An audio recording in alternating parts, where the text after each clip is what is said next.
Movie का start China में पुराने टाइम में हो रहा है, जहाँ पर एक किंग जर्नल को सॉल्ट हैंडओवर कर रहे हैं। जर्नल जिनका नाम डिटेक्टिव डी है। ये सोल्ट बहुत ही ज़्यादा पावरफुल है, जिसे ड्रैगन्स प्लेट के नाम से भी जाना जाता है। ये सोल्ट इतनी पावरफुल है कि दुनिया के किसी भी मैजिक को हरा सकती है। और ये सोल्ट डिटेक्टिव डी को इसलिए दी जा रही थी क्योंकि उन्होंने अपने किंगडम के साथ साथ अपनी किंग की भी जान बचाई थी। इसीलिए सॉल्ट उनको गिफ्ट की गई थी, जो कि उनके किंगडम का सबसे बड़ा एसेट थी। मगर क्वीन डिटेक्टिव डी को सॉल्ट देने के हक में नहीं थी। क्वीन किंग को कहती है कि डिटेक्टिव डी सॉल्ट का इस्तेमाल उनके खिलाफ भी कर सकता है, मगर किंग को ये सारी बातें बेवजह लग रही थी। क्वीन किंग को कहती हैं कि आपको ये डिटेक्टिव डी से वापस ले लेनी चाहिए। किंग कहते हैं कि डिटेक्टिव डी को सॉल्ट गिफ्ट में दे चुके हैं, अब वो वापस नहीं ले सकते और डिटेक्टिव डी उसके हकदार भी हैं। मगर क्वीन इस बात के बिल्कुल भी हक में नहीं थी। इसलिए क्वीन रात में एक आदमी से मिलती है जिसका नाम यूची है, और क्वीन उनको ये टास्क देती है कि उनको डिटेक्टिव डी से वो सॉल्ट चुरा कर लानी है।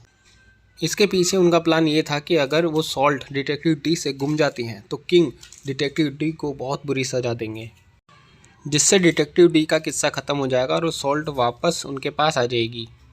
मगर यूची तो डिटेक्टिव डी का फ्रेंड था, इसलिए वो कहता है कि मैं ये काम कैसे करूँगा। वहीं क्वीन उसे कहती हैं कि अगर तुम ये काम करोगे तो मैं डिटेक्टिव डी की फैमिली को और डिटेक्टिव डी को अपनी प्रोटेक्शन में लूँगी और उन्हें कुछ होने नहीं दूँगी।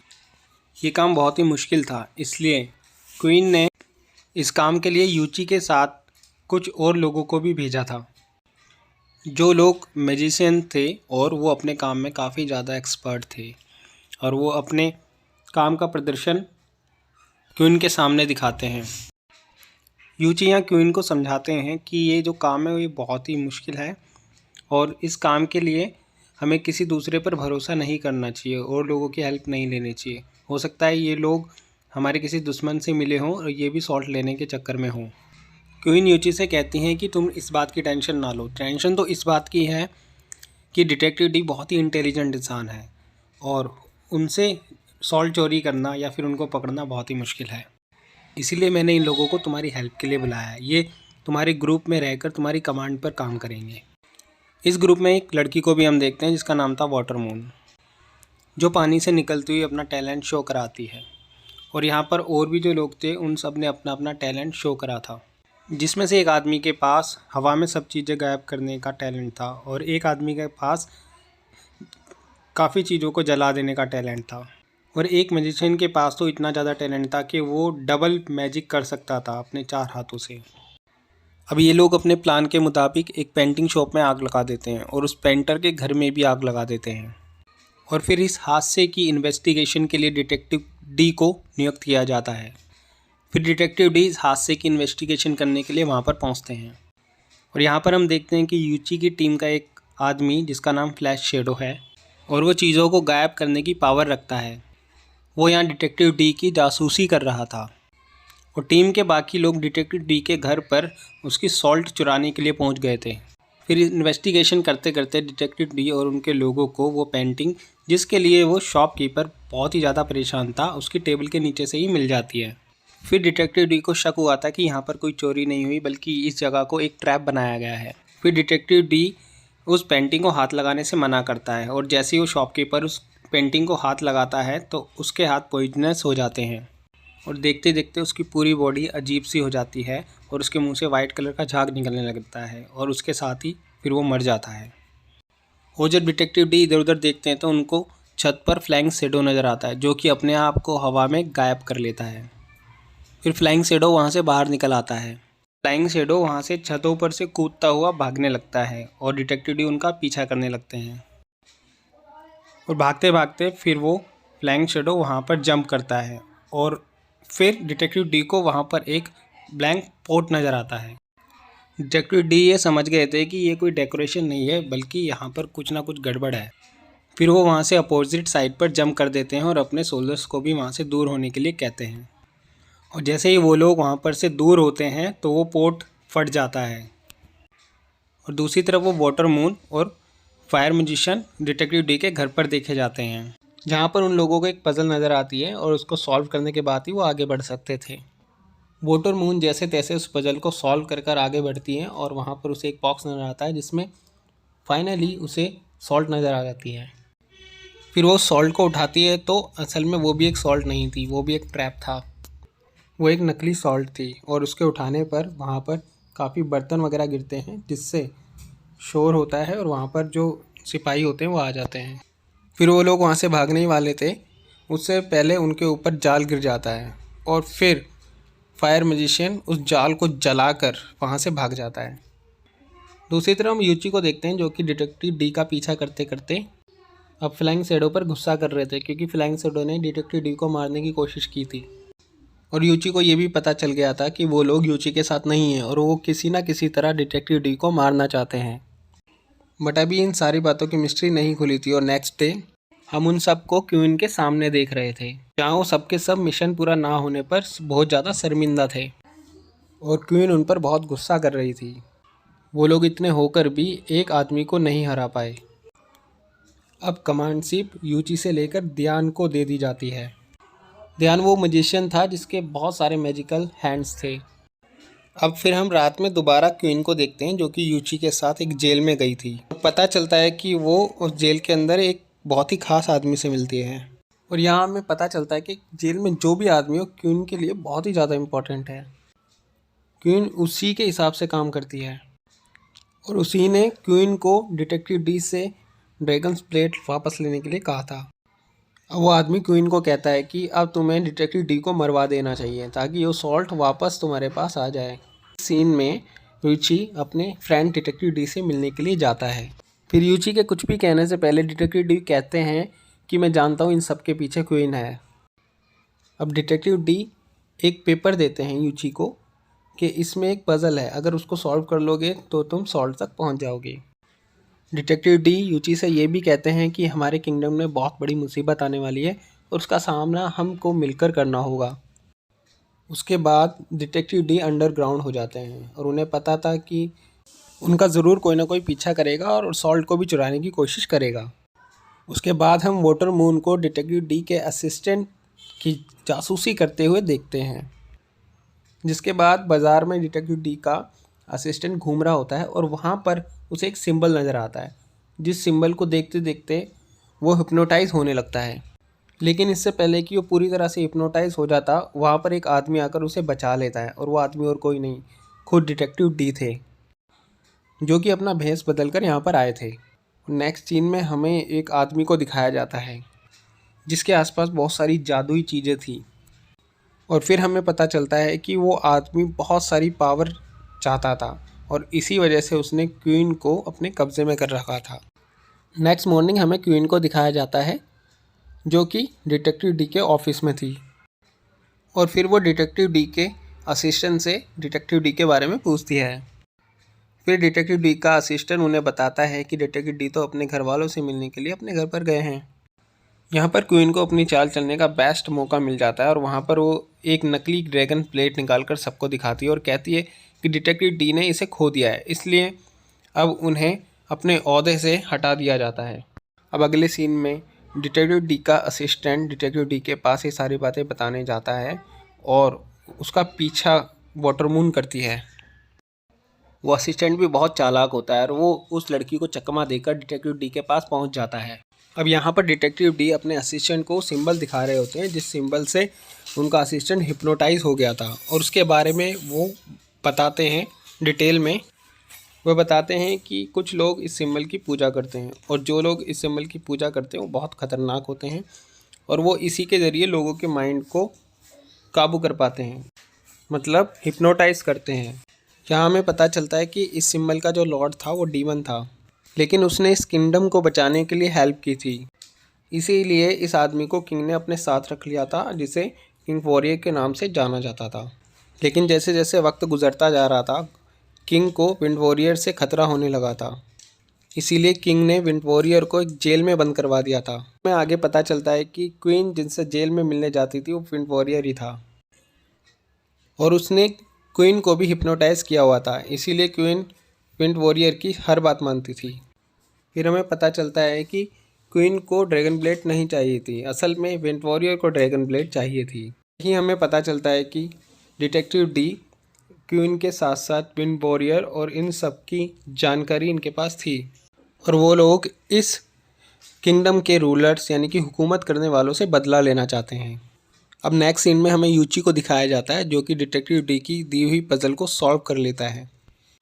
फिर वहाँ वो एक टेंपल में जाता है जहाँ पर उसे एक स्टैचू के हाथ में ड्रैगन ब्लेड्स मिल जाती हैं। फिर ड्रैगन ब्लेड को हाथ में लेकर वो सोचता है कि ये तो एक हथियार ही है, फिर इसके लिए इतनी लड़ाई क्यों। बाद अचानक से वहाँ पर विंड वॉरियर का एक आदमी आ जाता है जो कि उसे मारने लगता है और सारे स्टैचूज़ को वो गिरा देता है, मगर वो यूची को कुछ नहीं कर पाता क्योंकि आज उसके हाथ में ड्रैगन ब्लेड थी और वो ड्रैगन ब्लेड से उस आदमी को मार देता है। फिर यूची को ये पता लगता है कि ये सॉल्ट कितनी पावरफुल है। फिर वो सॉल्ट लेकर क्वीन के पास वापस देने जाता है, मगर उसको ये भी डर लगता है कि सॉल्ट लेने के बाद क्वीन अपने वादे से मुकर ना जाए और फिर वो डिटेक्टिव डी को मार ही ना दें। और वहाँ जाने के बाद यूची को ये पता चलता है कि क्वीन ने डिटेक्टिव डी को हटाकर उसकी जॉब पर डियान को रख लिया है और फिर क्वीन उन लोगों को किंग से मिलवाना चाहती थी। वह किंग को ये दिखाना चाहती थी कि ये लोग कितने पावरफुल हैं और पुरानी लोगों की जगह वो इन लोगों को अपने एम्पायर का एक पार्ट बनाए, जिसके बाद हम सबको किंग के सामने देख रहे थे।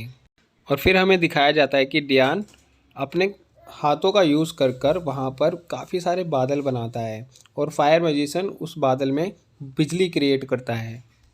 और जब डियान अपना शो दिखा रहा था तो उसका सारा मैजिक उसके कंट्रोल से बाहर हो गया था और वहाँ सारे लोग डरने लगे थे। वो बादल बहुत ही ज़्यादा बड़ा होता जा रहा था और वहाँ पर अंधेरा सा छा गया था। डियान अपने मैजिक को कंट्रोल नहीं कर पा रहा था और कुछ देर बाद वहाँ रखा एक गॉड का स्टैचू हिलने लगा था और फिर वो स्टैचू सब लोगों की आंखों के सामने एक ड्रैगन में बदलने लगा था। फिर वो ड्रैगन बहुत ज़ोर से चिल्लाता है और अपने मुंह से आग निकालने लगता है, जिससे सारे लोग डरकर वहाँ से भागने लग जाते हैं। फिर हम देखते हैं कि उस ड्रैगन ने फायर मैजिशियन को ही अपनी आग से जलाकर राख कर दिया था। फिर दूसरा मैजिशियन जो हर चीज़ को गायब कर सकता था वो ड्रैगन को देखकर अपने आप को ही गायब कर लेता है और वहाँ से भागने लगता है, मगर ड्रैगन भी इतना चालाक होता है कि उसे हवा में ही पकड़ लेता है और उसे खा जाता है। फिर वो ड्रैगन दीवार को तोड़ते हुए वहाँ से भाग जाता है। फिर यूची को ये पता लगता है कि बाहर कोई गार्ड्स को मार रहा है और वो गार्ड्स को बचाने के लिए भागता है। फिर वो अचानक से देखता है कि गार्ड्स को मारने वाला आदमी उसकी तरह ही दिख रहा है और यूची को देखते ही वो वहाँ से भाग जाता है और बाकी सब लोग यूची को ही क्रिमिनल समझकर उसे पकड़ लेते हैं। फिर ये खबर डिटेक्टिव डी को दी जाती है। फिर डिटेक्टिव डी अपने असिस्टेंट को मास्टर यांग के पास भेजते हैं जो कि बहुत ही बड़े मजिशियन थे। और फिर हम वाटर मून को देखते हैं जो कि डिटेक्टिव डी का पीछा कर रही थी। और फिर यहाँ पर हम देखते हैं कि विंड वॉरियर उस लड़की को मारने के लिए आ जाते हैं क्योंकि वो लड़की अच्छा काम कर रही थी। विंड वॉरियर उस लड़की के आसपास अपना जादू स्टार्ट करते हैं। फिर वो उससे बच के भागने लगती है। फिर हम कुछ डीमंस को हवा में उड़ते हुए देखते हैं, बट वो लड़की डीमंस को नुकसान नहीं पहुंचा पाती क्योंकि वो डीमंस एक साथ उस पर वार करते हैं। वो बहुत ही ख़तरनाक होते हैं और वो सारे डीमंस एकजुट हो जाते हैं और उस लड़की का पीछा करते हैं। फिर वो लड़की उन लोगों को 1 मिनट के लिए ब्लाइंड कर देती है और जंप कर उन पर वार करती है। और जब वो कपड़ा हटाती है तो वो देखती है कि वो और कोई नहीं क्वीन है और वो लड़की ये देखकर बहुत ही ज़्यादा शॉक हो जाती है। और फिर क्वीन अपने हाथों से उस लड़की पर वार करती है और फिर वो लड़की जैसे तैसे बच के वहाँ से भागती है, लेकिन क्वीन उसका पीछा नहीं छोड़ती, उसके पीछे पड़ जाती है बिल्कुल। और किस्मत से वहाँ पर डिटेक्टिव डी का असिस्टेंट उस लड़की को बचाकर ले जाता है। फिर नेक्स्ट सीन में हम विंड वॉरियर के जादूगरों को देखते हैं जो कि बाकी लोगों को हिप्नोटाइज करते हैं और उनकी मेमोरी दिमाग से इरेज कर रहे होते हैं।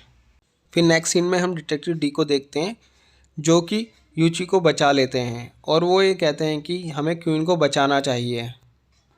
और फिर वो लोग क्वीन को ढूंढने में कामयाब हो जाते हैं, जहाँ पर क्वीन अपनी इमेजिनेशन से बात कर रही होती है। बट हमें वहाँ पर पता लगता है कि जो असल दुनिया में क्वीन दिख रही थी वो असली क्वीन नहीं थी। असली क्वीन को तो उन्होंने हिप्नोटाइज कर कर यहाँ पर बंदी बना रखा था और क्वीन के ज़रिए ही विंड वॉरियर जो कि सबसे बड़ा डीमन था वो यहाँ से बचकर भाग चुका था। अब नेक्स्ट सीन में डिटेक्टिव डी का असिस्टेंट डिटेक्टिव डी की बताई हुई जगह पर पहुँचा था, बट वहाँ पर उसे कुछ भी नज़र नहीं आ रहा था सिवाय पत्थरों के। तभी अचानक गोरिल्ला जंप करते हुए उसके पीछे आकर खड़ा हो जाता है और उसे खामोश रहने के लिए कहता है। फिर देखते देखते वो गोरिल्ला एक एलियन में चेंज हो जाता है और असिस्टेंट को ये लगता है कि वो एक दरिया में है और यहाँ पर उसे एक फ़िश नज़र आती है जो कि असिस्टेंट से कहती है कि आप मास्टर यान्सी से जल्दी नहीं मिल सकते। उनसे मिलने के लिए आपको ये मैजिशियन और ज़्यादा समझने की ज़रूरत पड़ेगी। और उसके बाद वो असिस्टेंट गोरिल्ला के पीठ पर आ जाता है और वो गोरिल्ला असिस्टेंट को वहाँ से बाहर छोड़ आता है। फिर वो गोरिल्ला वहाँ से चला जाता है। फिर नेक्स्ट सीन में हम डिटेक्टिव डी को देखते हैं जो कि क्वीन को बचाकर ले आते हैं और फिर उनका असिस्टेंट उनके पास आता है और उनको एक पेपर देता है जो कि उस गोरिल्ला ने उसको दिया था। और दूसरी तरफ विंड वॉरियर हमला करने की तैयारी कर रहा था, जिस हमले के लिए विंड वॉरियर ने इंफॉर्मेशन फायर मैजिशियन के द्वारा इकट्ठी करवाई थी। और यहाँ हमें ये भी पता चल जाता है कि फायर मैजिशियन विंड वॉरियर के कहने पर ही सारा काम कर रहा था। और अब वो फाइनली कैसल पर हमला कर देते हैं और फिर हमें बिल्डिंग के पीछे से एक बहुत बड़ा मॉन्स्टर दिखाया जाता है जिसके शरीर पर बहुत ही सारी आंखें लगी हुई थी। सभी सिपाही उस पर अटैक कर रहे थे लेकिन किसी भी अटैक का उस पर कोई असर नहीं था। फिर डिटेक्टिव डी सबको खामोश होकर वो पेपर पढ़ने के लिए कहते हैं जो कि मास्टर यान्सी ने असिस्टेंट के हाथों भिजवाया था। और उस पेपर को पढ़ने से वहाँ पर काफ़ी सारे पेड़ उगाए थे जिसने डीमन के मैजिक को काफ़ी हद तक कम कर दिया था। लेकिन तब भी उनकी लड़ाई ख़त्म नहीं हुई थी। पीछे से डीमन के लोगों ने कैसल पर अटैक कर दिया था और फिर देखते देखते वो सारे सोल्जर्स को हरा रहे थे। फिर वहाँ पर डी काफ़ी होशियारी से काम लेते हैं और सबको प्लान बी पर काम करने के लिए कहते हैं। फिर डिटेक्टिव डी का जो असिस्टेंट है वो बहुत बड़ी बेल बजाते हैं और फिर वहाँ पर काफ़ी सारे सोल्जर्स घोड़ों पे सवारी करते हुए अंदर आते हैं। इससे पहले कि वो सोल्जर्स विंड वॉरियर के लोगों पर अटैक कर पाते उससे पहले ही हम सामने विंड वॉरियर को खड़ा हुआ देखते हैं और फिर वो सारे के सारे सोल्जर्स को हिप्नोटाइज कर देता है। और उनको ये फील हो रहा था जहाँ पर वो जा रहे हैं वहाँ पर से एक मॉन्स्टर निकल रहा है और जिन तीरों से वो उस पर अटैक कर रहे हैं वो एक क्रीचर की तरह उन्हें नज़र आ रहे थे और इसी वजह से वो सारे के सारे सोल्जर्स हार जाते हैं। और फिर इन चीज़ों से परेशान होकर डिटेक्टिव डी ड्रैगन्स ब्लेड को लेकर सामने आ जाते हैं और देखते ही देखते ड्रैगन ब्लेड ने सारे मैजिक को ख़त्म कर दिया था। उसके बाद सारे सोल्जर्स वापस से ठीक हो जाते हैं और फिर देखते हैं कि सब कुछ ठीक है। फिर डिटेक्टिव डी विंड वॉरियर से कहते हैं कि तुम हार मान जाओ, लेकिन वो तो हार मानने वाला नहीं था। विंड वॉरियर के एक आदमी ने डिटेक्टिव डी के पैरों में रस्सी बांधकर उनको उल्टा लटका दिया था और फिर विंड वॉरियर के बाकी साथी मॉन्स्टर में चेंज होकर सोल्जर्स पर अटैक करने लगते हैं। और फिर डिटेक्टिव डी का असिस्टेंट ड्रैगन ब्लेड को उठाकर वहाँ से भागने लगता है, मगर जिससे पहले कि वो भाग पाता विंड वॉरियर फिर अपना मैजिक स्टार्ट करता है। फिर वो बहुत बड़ा मॉन्स्टर वापस से आ जाता है और वो डिटेक्टिव डी को एक डॉल की तरह अपने हाथों में पकड़ लेता है।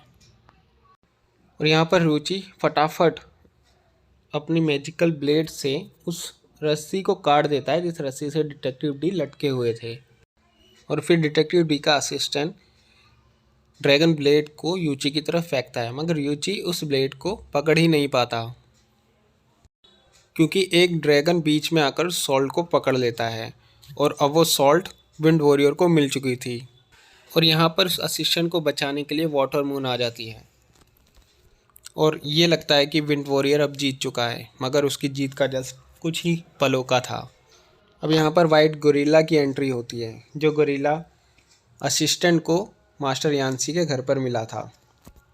और यहाँ हमें पता लगता है कि मास्टर यान्सी सबको बचाने आ चुके हैं और वो हवा में उड़ते हुए विंड वॉरियर से ड्रैगन ब्लेड छीन लेते हैं।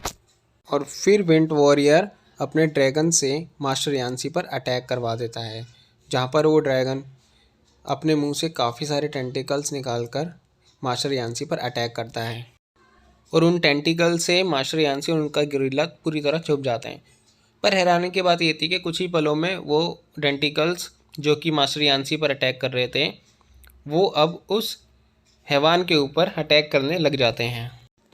फिर उस डीमन को बहुत ही ज़्यादा गुस्सा आ जाता है और वो अपनी आँखों को निकाल कर मास्टर यांसी पर अटैक करता है और फिर वो आइस एक बबल्स की तरह मेल्ट होकर मास्टर यांसी को और गोरिल्ला को एकदम मतलब कि छुपा लेते हैं अपने अंदर। मगर अगले पल हम देखते हैं कि उस बबल के अंदर मास्टर यांसी थे ही नहीं और वो उस हैवान की पीठ पर नज़र आते हैं और वो गोरिल्ला बहुत ज़ोर से उस हैवान के ऊपर चिल्लाता है, जिससे वो हैवान फट जाता है। फिर मास्टर यांसी विंड वॉरियर को समझाते हैं कि लड़ाई में कुछ नहीं रखा, मगर वो कहाँ मानने वाले था और वो मास्टर यांसी के फेस पर एक बहुत ही अजीब सा हेलमेट पहना देता है। उसी के साथ साथ वो हेलमेट विंड वॉरियर के फेस पर भी आ गया था और उस हेलमेट ने टाइट होते हुए विंड वॉरियर की जान ले ली थी। हम देखते हैं कि वो हेलमेट मास्टर यांसी के फेस पर भी रह गया था, जिसे वो बड़ी आसानी से ड्रैगन ब्लेड के ज़रिए निकाल देते हैं और खुद रिस्पेक्ट में झुक जाते हैं। इसके साथ ही मूवी यहाँ एंड हो जाती है।